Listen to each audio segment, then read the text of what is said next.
Stacey Widlitz, I need to remind our viewers, back in January, put out a call that you said you want to go long shares of Target, short shares of Kohl's, and basically you called what, Target a Cinderella, and you said Kohl's was no prince. I think your clients, if they listen to that call, are making a lot of money on both sides, Stacey. Well, I hope they listen to us. But I think, first of all, happy Black Friday. And it looks like you, Courtney, and I, and then the JCPenney employees are probably the only people up this early so far. Well, the people that stayed up. Or stayed up, sorry. Yeah, exactly. Never actually slept. Out in California, the drunkle is turning on the TV after the football game. Exactly. Absolutely.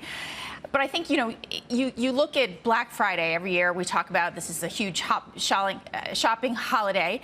And every year it gets less important because, of course, the retailers start earlier and earlier every year. Not to mention they're exhausted because they've already had Singles Day and Prime Day. And really, most of the retailers started about a month ago. So it's like exhaustion, discount overload going into this weekend.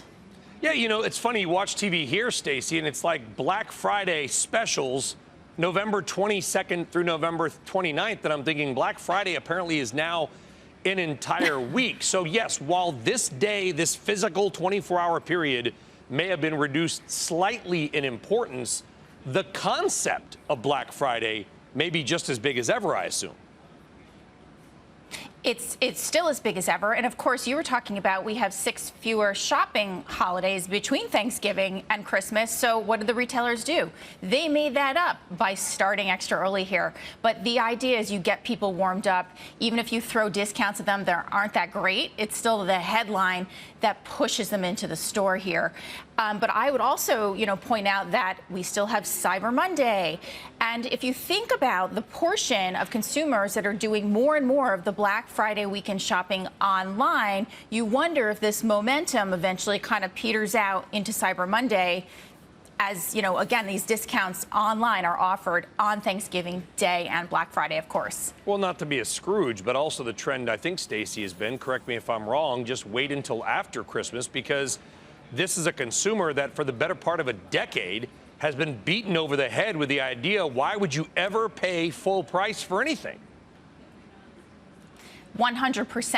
And that is the problem here. And, interesting, there's so many retailers out there that were so promotional. That's Kohl's, of course. Macy's didn't kind of like throw the whole farm at you, but they're being very promotional.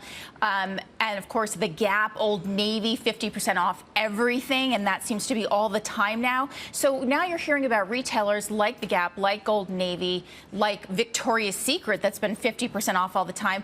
They're trying to retrain the consumer and get them to start paying full price again. I haven't seen any actual sign of that in the stores, but that's what they're pitching to investors that they're going to attempt to do. But once you go completely promotional, it's impossible to go back. Okay, very quickly before we let you go, you made a great call on Target. I mean, that stock's nearly doubled this year, Stacey. Is there any other retailer out there that's kind of getting on your radar, somebody that's starting to do it right?